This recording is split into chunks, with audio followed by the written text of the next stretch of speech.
وَيْلٌ يَوْمَئِذٍ لِّلْمُكَذِّبِينَ، تباہی ہو اس دن جھٹلانے والوں کے لیے۔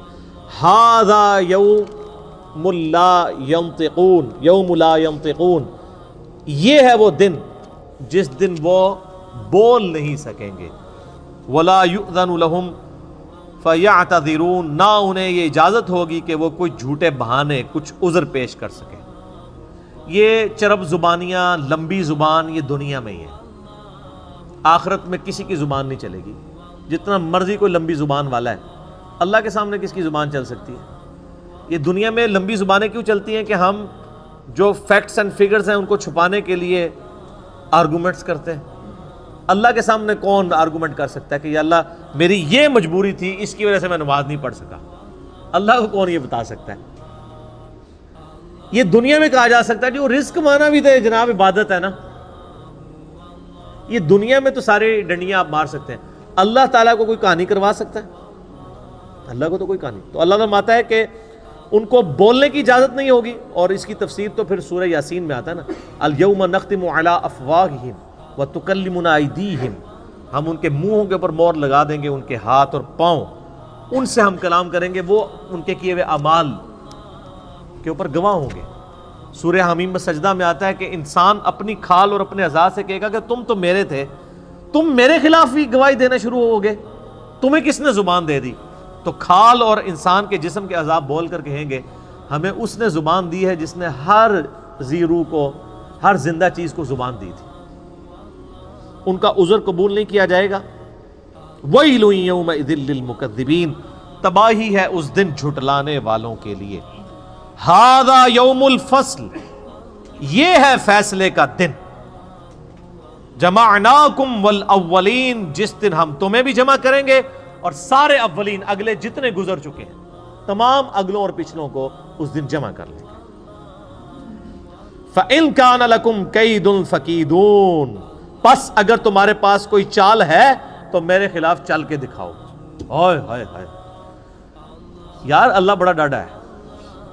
یہ طنز کرنا اور اتنے سخت انداز میں گفتگو کرنا اسی لیے ہے کہ انسان اپنے آپ کو درست کر لے۔ اللہ تعالیٰ پھر قیامت میں فرمائے گا لو جمع ہو گیا، کر لو، آپ کوئی چال ہے تو چل کے بتاؤ۔ اور یہ اللہ کا کتنا کرم ہے کہ یہ جو اس وقت اللہ تعالیٰ کی طرف سے ٹونٹ اور تانا ملنا ہے انسان کو، وہ دنیا میں سنایا جا رہا ہے اور ویڈیو چلائی جا رہی ہے، تاکہ اس دن کے آنے سے پہلے پہلے اس ٹونٹ سے، اس تانے سے تم بچ جاؤ۔ یہ اللہ کی کرم نوازی ہے۔ سورۃ المؤمن میں ایک بڑی زبردست آیت ہے، اسی کانٹیکسٹ میں اکثر کوٹ کرتا ہوں، میرا یوٹیوب پہ ایک کلپ بھی ہے، کیا اللہ کو بھی تکلیف ہوتی ہے؟ سورۃ المؤمن کے شروع کی آیات میں سے اللہ تعالیٰ فرماتا ہے کہ ہم مجرمین کو جب قیامت والے دن عذاب دیں گے نا، پھر ان سے پوچھیں گے کہ آج تمہیں تکلیف ہو رہی ہے نا، آج اپنی جان سے تم بیزار ہو نا اس تکلیف کی وجہ سے؟ وہ کہیں گے ہاں۔ تو اللہ تعالیٰ فرمائے گا اس سے زیادہ ہمیں تکلیف ہوتی تھی جب دنیا میں تمہیں ہماری طرف بلایا جاتا تھا اور تم روگردانی کرتے تھے۔ یہ اللہ تعالیٰ کا انداز بتا رہے ہیں، یعنی جس طرح ہم اپنی بھی لینگویج میں ایک بات کرتے ہیں نا، ہوں پتہ لگا ابو بچو جی، یہ کہتے ہیں نا، اب پتہ چلا بچو جی، یہ چھوٹے بچے کہتے ہیں نا۔ تو اللہ تعالیٰ اب پتہ چلا، جب دنیا میں تمہیں ہماری طرف بلایا جاتا تھا تم روگردانی کرتے تھے۔ تو ہمیں اس سے زیادہ تکلیف ہوتی تھی جو آج تمہیں اپنی جان سے ہوگی۔ تو اس پہ میرا یوٹیوب پہ کلپ ہے کہ اللہ کو بھی تکلیف ہوتی ہے، یہ بلکہ پورا لیکچر سننے والا ہے، مسئلہ نمبر 196، فکر آخرت پہ اس سے بہتر لیکچر میرا کوئی نہیں ہے۔ کاش میں دنیا میں واپس جا سکتا، یہ اس کا ٹائٹل ہے، جس میں نے سورہ سجدہ کی 11 آیات اور قرآن ریفرنس کے طور پہ کئی آیات کور کی ہیں۔ اللہ تعالیٰ فرمائے گا ہاں بھائی کوئی چال ہے تو چل لو۔ وَيْلٌ يَوْمَئِذٍ لِّلْمُكَذِّبِينَ، تباہی ہو اس روز جھٹلانے والوں کے لیے۔ یہ 40 آیات میں اللہ تعالیٰ نے ذکر کیا ہے ان لوگوں کا جو اللہ کے نافرمان ہیں۔ اب قرآن پاک کا چونکہ ایک امتزاج ہے کہ وہ پھر پازیٹیو گفتگو اہل ایمان کے حوالے سے بھی کرتا ہے، سائملٹینیس کنٹراسٹ، لیکن آپ کو حیرانگی ہوگی کہ یہ اب جو اہل ایمان کے حوالے سے ذکر آئے گا کہ ان کو جنتیں ملیں گی، اس میں پھر یہ آیت ریپیٹ ہوگی وَيْلٌ يَوْمَئِذٍ لِّلْمُكَذِّبِينَ. یعنی جنت کے ذکر میں بھی اللہ نے دوزخ کے ذکر کو داخل کیا ہے کہ دوزخ سے غافل نہیں ہونا. ان المتقین فی ظلال وعیون, بے شک اللہ سے ڈر جانے والے لوگ سایوں اور چشموں میں ہوں گے اس دن. وفواکہ مما یشتہون, اور ان پھلوں میں ہوں گے جن کو وہ پسند کر رہے ہوں گے. کلوا واشربوا, اللہ تعالیٰ فرمائے گا مزے سے کھاؤ اور پیو.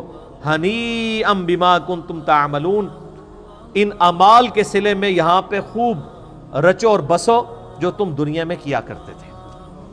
اعمال کے بدلے میں سر, صرف نسبت کے بدلے میں نہیں, صرف کلمہ پڑھنے کے بدلے میں نہیں, اعمال کے بدلے میں.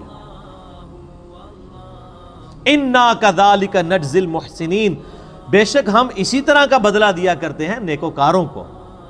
لیکن وَيْلٌ يَوْمَئِذٍ لِّلْمُكَذِّبِينَ, جنت کے اندر بھی ذکر آ گیا. یہاں تو کوئی بوڑھا بھی ہوا ہے نا, اسے کہنا یار وہ خوف خدا کر لو, وہ کہنا جی ہن تسی ہن زندہ سانو جا کے دباؤ. 70 سال کا بھی ہوگا, 80 سال کا بھی ہوگا نا, تو وہ ابھی جینے کی خواہش رکھ رہا ہوگا, تو کہہ رہا ہوگا کہ اچھا جی پھر منو دابی آؤ جا کے, کوئی جنتی بھی گل کرو, صرف دوزخ دی گل. اللہ تعالیٰ نے یہ قرآن پاک میں اسلوب بتایا کہ یہاں پہ اب آپ یہ دیکھیں, یہ آیت 2 دفعہ ریپیٹ ہوگی جنتیوں کے ذکر میں بھی, اس لیے کہ تاکہ انسان کا قبلہ درست رہے. صرف جنت کی باتیں کرنے سے قبلہ درست نہیں ہو رہتا جب تک کہ جہنم کا ذکر نہ کیا جائے. کلوا وتمتعوا قلیلا انکم مجرمون. اب فوراً روئے سخن پھر واپس آ گیا ہے مجرمین کی طرف, ہلکا سی جنت کی سیر کرا کے واپس. کھاؤ اور پیو, دنیا میں عیش کر لو تھوڑا سا وقت. انکم مجرمون, بے شک پھر ہے تو تم مجرم ہی ہو نا. کتنی عیاشی کر لو گے, 50 سال 60 سال 70 سال 100 سال 130 35 سال, کتنے سال کا جی لو گے؟ 100 سال سے اوپر تو بہت کم لوگ جاتے ہیں. جاپان میں اس وقت یعنی دنیا میں سب سے زیادہ لوگ ہیں جو 100 کو کراس کیے ہیں, 5,500 لوگ ہیں. اور ان میں بھی جو سب سے زیادہ عمر رسیدہ خاتون ہے وہ بھی 125 سے اوپر نہیں گئی ہیں. کتنا کوئی جی لے گا سر؟ دنیا میں کوئی 150 سال بھی جی لے, صرف قیامت کا دن جو ہے نا وہ 50,000 سال کا دن ہے.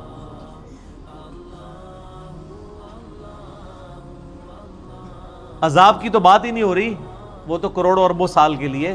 صرف قیامت کا دن جو ہے نا وہ 50,000 سال کا دن ہے. صرف دنیا میں نافرمانی کے سبب قیامت کا دن ہی عذاب میں کاٹنا پڑ جائے نا, تو یہ ان امیجنیبل ہے. 50,000 سال. اللہم اجرنا من النار, آمین. وَيْلٌ يَوْمَئِذٍ لِّلْمُكَذِّبِينَ, تباہی اور بربادی ہو ان لوگوں کے لیے جو جھٹلایا کرتے تھے. وَإِذَا قِيلَ لَهُمُ ارْكَعُوا لَا يَرْكَعُونَ, اور جب انہیں کہا جاتا ہے کہ رب کے سامنے جھکو تو جھکتے نہیں ہیں. کیوں نہیں جھکتے؟ وہ کہتے ہیں کچھ بھی ہے یا اللہ تیرے محبوب کی امت سے, نمازیں پڑھنے کی کون سی ضرورت ہے؟ ابھی بھی یوٹیوب کے اوپر کتنے بائزین ہیں بڑے تگڑے قسم کے, جو کلیئر کٹ آ کے یہ بیان دیتے ہیں کہ جی بس جو بندے نے کلمہ پڑھ لیا ہے, نبی علیہ السلام سے محبت رکھتا ہے, اب اسے کوئی ضرورت نہیں نماز روزہ کرنے کی, وہ جنتی ہو چکا. اور اس طرح کے جو وائزین ہیں نا, صرف ان کی تقریروں کے اوپر جو نعرے لگتے ہیں نا, اور کہیں نہیں لگتے, کیونکہ سستی جنت بیچ رہے ہوتے ہیں. اچھا انسان بھی کتنے بیوقوف ہیں, خود اپنی آنکھیں بند کیے ہوئے ہیں. انسان اگر خود تھوڑا سا تفکر کرے وہ بھی سمجھ لے گا کہ یار ایسا کرنے سے کیسے ہو سکتا ہے. دنیا میں بغیر محنت کے مزدوری نہیں ملتی, اور اللہ جس نے پیدا ہی مزدوری کے لیے کیا تھا, مزدوری سے مراد وما خلقت الجن والانس الا لیعبدون. اور اس پہ امام غزالی نے بہت زبردست بات احیاء العلوم میں کیمیائے سعادت میں لکھی ہے کہ اگر تم لوگوں کا یہ ڈھکوسلا مان لیا جائے نا کہ اللہ تعالیٰ نے یہ سب کچھ بس صرف ڈرائی اینڈ پہ چھوڑ ہی دینا ہے, کوئی کسی کا حساب کتاب نہیں ہونا, کسی کو عذاب نہیں ہونا, تو تم یہ کہنا چاہ رہے ہو کہ اللہ تعالیٰ اور اس کے پیغمبر دنیا میں ٹھٹا کرتے رہے ہیں ہمارے ساتھ. نعوذ باللہ. ظاہر ہے پورا قرآن دھمکیوں سے بھرا پڑا ہے کہ نہیں کرو گے تو رگڑا لگ جائے گا, تو یہ سب مذاق ہوتا رہے؟ ایسا نہیں, تمہیں سمجھ نہیں آئی اصل میں. یہ ٹھٹا نہیں ہے, یہ بہت سیریس معاملہ ہے. جب اللہ کے سامنے جھکنے کے لیے کہا جاتا ہے تو وہ جھکتے نہیں ہیں. وَيْلٌ يَوْمَئِذٍ لِّلْمُكَذِّبِينَ، تو بربادی ہے اس روز جھٹلانے والوں کے لیے. فَبِأَيِّ حَدِيثٍ بَعْدَهُ يُؤْمِنُونَ، اب اس قرآن کے بعد کس اور بات کے اوپر ایمان لے کر آؤ گے؟ یعنی قرآن میں اتنی واضح دھمکیاں آنے کے بعد ابھی بھی کسی چیز کا انتظار ہے کہ ہمیں کوئی اس طریقے سے آگے بات سمجھائے تو ہم سمجھ جائیں گے. اللہ تعالیٰ فرماتا ہے اس واضح دھمکی جو قرآن کی شکل میں نازل ہو چکی ہے، اس کے بعد اب کون سی چیز ہے جس کے تم انتظار میں ہو کہ اس کے بعد تم بات کو قبول کرو گے؟ جب اس کائنات کا مالک خود اپنے پیغمبر کے ذریعے اس کا کلام نازل ہوا ہے اور وہ خود دھمکیاں لگا رہا ہے. یہ نبی علیہ السلام کا کلام نہیں ہے، کلام اللہ ہے، آپ کی مبارک زبان سے نکلا ہے. کلام تو اللہ کا ہے. اس سے بڑی کوئی چیز ہو سکتی تھی کہ اللہ تعالیٰ خود دھمکی لگائے تو تب آپ کو یقین آئے اور مجھے یقین آئے؟ سب سے بڑی چیز یہی ہو سکتی تھی. تو اللہ تعالیٰ فَبِأَيِّ حَدِيثٍ بَعْدَهُ يُؤْمِنُونَ، کس بات پر اس کتاب کے بعد ایمان لاؤ گے تم لوگ؟ اللہ کا قرآن نازل ہونا، اس کی کتاب کا نازل ہونا، اور پھر صرف کتاب نہیں، اس کتاب کی پریکٹیکل اپلیکیشن. لَقَدْ كَانَ لَكُمْ فِي رَسُولِ اللَّهِ أُسْوَةٌ حَسَنَةٌ. قرآن مجسم، قرآن کا اگر کوئی ایک جسم بنایا جاتا ایک پریکٹیکل، تو نبی علیہ السلام کی مبارک ذات ہے وہ. جو صحیح مسلم میں حدیث ہے، سیدہ عائشہ سے کسی نے پوچھا کہ نبی علیہ السلام کے اخلاقیات کیسے تھے، آپ علیہ السلام کے معاملات کیسے تھے؟